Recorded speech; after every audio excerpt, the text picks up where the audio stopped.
ଉପର ବାଗଦେବୀ ମନ୍ଦିର ହେଉଛି ଓଡ଼ିଶାର ଗଞ୍ଜାମ ଜିଲ୍ଲାର କୁଲାଡ଼ ଠାରେ ଏକ ପ୍ରାଚୀନ ମନ୍ଦିର। ମନ୍ଦିରର ଅଧ୍ୟକ୍ଷ ଦେବତା ହେଉଛନ୍ତି ବାଗଦେବୀ। ପାହାଡ଼ ଉପରେ ମାଙ୍କର ମନ୍ଦିର।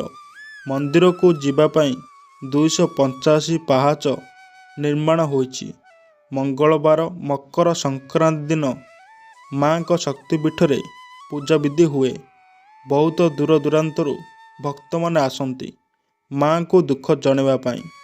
ଭକ୍ତଙ୍କ ପ୍ରତ୍ୟେକ ମାନସିକ ପୂରଣ ହୁଏ। ପାହାଡ଼ ପାଦଦେଶରେ ବାଗଦେବୀଙ୍କର ଆଉ ଏକ ମନ୍ଦିର ନିର୍ମାଣ କରାଯାଇଛି। ଏହା ଲୋକଙ୍କ ବିଶ୍ୱାସ ଯେ ପାହାଡ଼ ଉପରେ 3 ଭଉଣୀ ରହୁଥିଲେ। ଇଏ ହେଉଛନ୍ତି ମା ବ୍ୟାଘ୍ରଦେବୀ ବଡ଼ ଭଉଣୀ। ପାହାଡ଼ ଉପରେ ମାଙ୍କର ମନ୍ଦିର।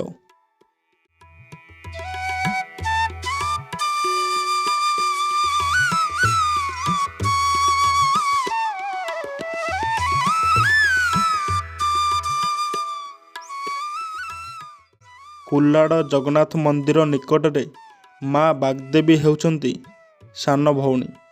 ତଳ ବାଗଦେବୀ କୁହାଯାଏ। ମଝିଆ ଭଉଣୀ ହେଉଛନ୍ତି ମା ବଡ଼ ରାଉଳ।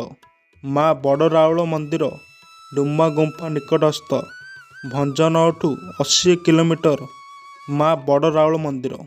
ଏହି 3 ଭଉଣୀଙ୍କ ନଡ଼ିଆ ପ୍ରିୟ।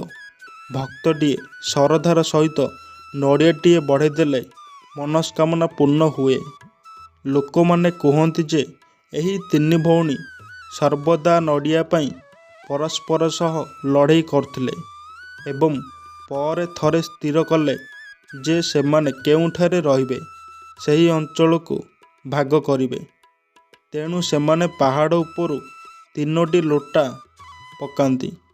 ପାନୀୟ ଜଳ ପାଇଁ ଓଡ଼ିଶାରେ ବହୁଳ ଭାବରେ ବ୍ୟବହୃତ ଗୋଲାକାର ପାନୀୟ ଜଳ ପାତ୍ର ଗୋଟିଏ ସେହି ସ୍ଥାନରେ ଅଟକି ଯାଇଛି ଯେଉଁଠାରେ ମା ବଡ଼ ରାଉଳ ବର୍ତ୍ତମାନ ରହୁଛନ୍ତି।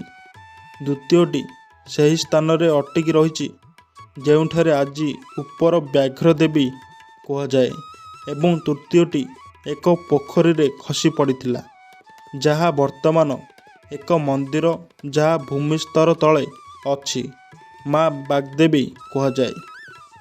ତାପରେ କବି ସମ୍ରାଟ ଉପେନ୍ଦ୍ର ଭଞ୍ଜ ଦେବୀଙ୍କ ଠାରୁ ସ୍ୱପ୍ନାଦେଶ ପାଇବା ପରେ ମନ୍ଦିର ନିର୍ମାଣ କରିଲେ।